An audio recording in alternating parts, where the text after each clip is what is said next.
Hey everyone, my name is Wes, and welcome back to another episode of Terror Talk where I discuss creepy clips online.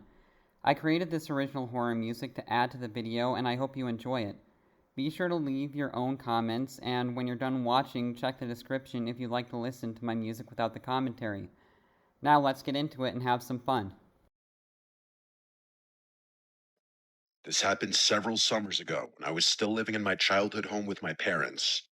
I was 17. One random weekend, my parents went away for a few days without taking me with them, which was pretty much unheard of. They're the kind of people who are always at home, constantly keeping the house in order and rarely ever taking time away for themselves. In all my years living there, I couldn't remember a single time they'd ever gone away together like that.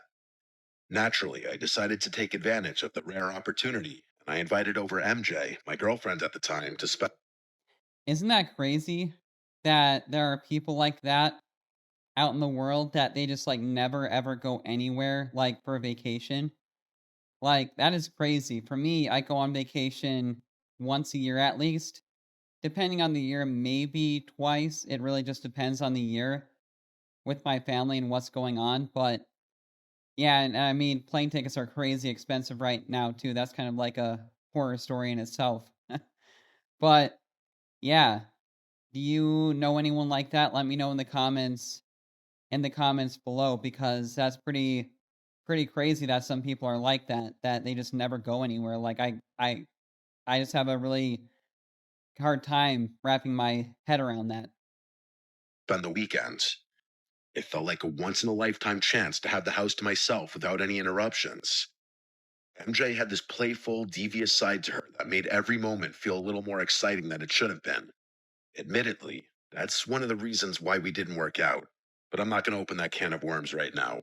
Knowing her, I should have been able to predict what was going to happen that night. As soon as she saw my heated pool glowing away in the backyard, her eyes lit up with a spark of mischief.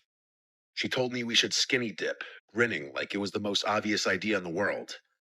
I told her my neighbors would see, but she pestered me and made the very good point that we'd probably never get the chance again. We had gone swimming many times, but had never done something that devious before. At least I hadn't.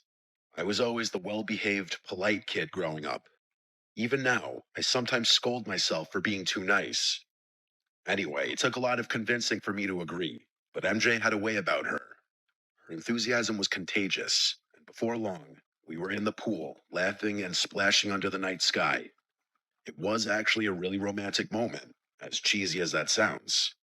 The water was warm against the cool summer air, and everything felt perfect, almost surreal. Let me quickly describe the house. The pool was right outside the large bay windows that overlooked the living room. Because it was so dark outside and the lights inside were still on, we had a perfect view into the house. It was like looking into a lit up dollhouse. I'm sorry if that doesn't make sense, but if you saw a picture, you'd get what I'm talking about. For a while, that view made me feel safe, like we were still connected to the house even while we floated outside in our own little bubble. That comfort didn't last long, though. At one point, as MJ was talking about something, I don't even remember what, I glanced up at the windows and froze. I saw the last thing I expected to see. On one of the far living room walls was a shadow. It was faint but distinct, and I knew it was definitely a shadow because of how it was moving. I watched in horror as it moved out of sight, like someone was walking deeper into the house. Yeah, that right there is kind of like a scene right out of a horror film, isn't it? Because yeah, it's just kind of right out of something like when a stranger calls or someone like that. They're trying to get into the house and they make it into the house and they're just kind of screwing with the person from the inside. And yeah, it just is straight up out of a horror film. Very creepy. What would you do in that situation? Let me know in the comments below because that would be a terrifying sight. I'm not going to lie. My heart started pounding. I felt a surge of panic, but I didn't want to scare MJ. I whispered to her that we needed to get out of the pool. She didn't question me. She just quickly followed my lead as I tried to get out of the pool and dry off as discreetly as possible. I told MJ to hide in the pool house, turn off the light, and stay completely silent until I came back. Her playful demeanor was completely gone. I could tell she was freaking out, but she was doing a really good job keeping it together. She nodded and slipped into the pool house without another word. I opened the back door as quietly as I could and stepped into the kitchen. I was going to handle the situation myself. That's just how my parents had raised me. I grabbed a knife off one of the cutting boards and started moving through the house. Someone had definitely been in there. That much was obvious. I started noticing small, subtle signs that didn't make any sense to me. See, this kind of situation would give me so much anxiety. Wouldn't it give you anxiety?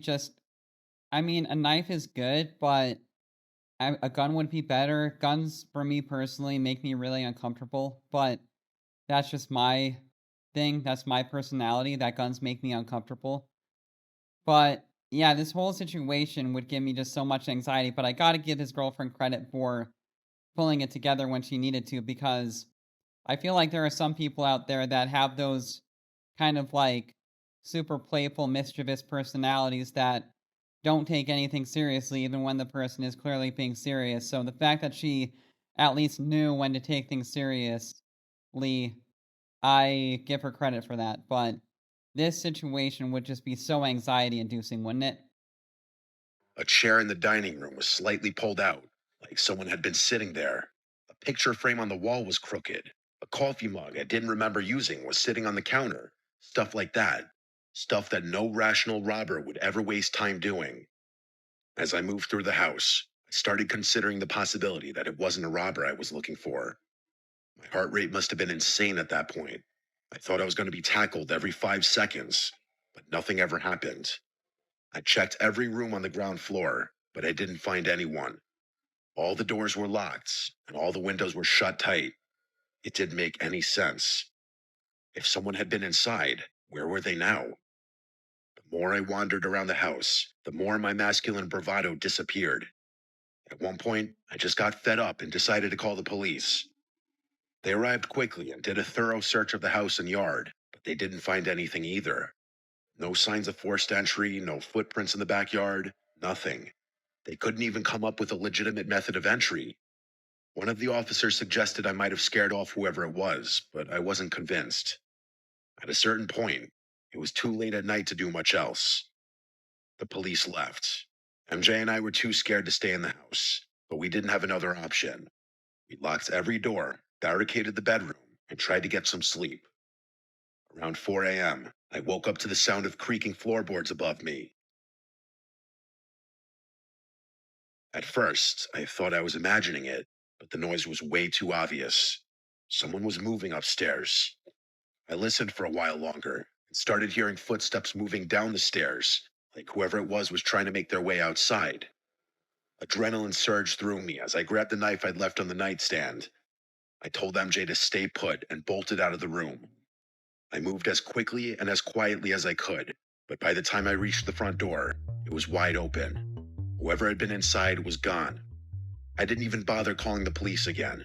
There was nothing they'd be able to do anyway. I just made sure all the doors were locked and went back to bed.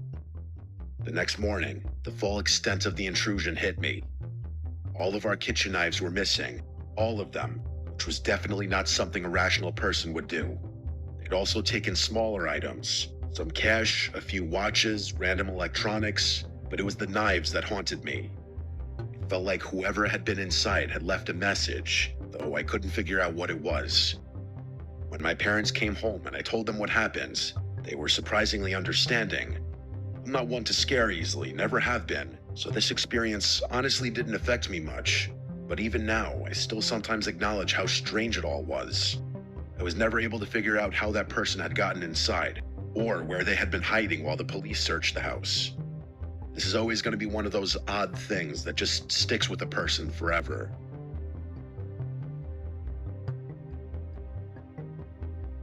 Yeah, pretty strange, huh? Where do you think the intruder was hiding in the house? Let me know in the comments, because that's very strange that the police searched the entire house and couldn't find anyone. Isn't that weird? Like, he must have found a really good hiding spot for that to happen. But yeah, I just don't really have any explanation for it other than it is one of those really weird things, and there could be different points of entry too, in my opinion. But the strangest thing that stood out to me about this story is that the police didn't find whoever the intruder was when they searched the entire house. It's like, is there a hidden cellar or a hidden passageway that not even the family knows about in there that the guy just happened to stumble on? Or did the intruder already have a good layout of the house to begin with? It's really hard to know for sure, but it's definitely a strange and creepy story.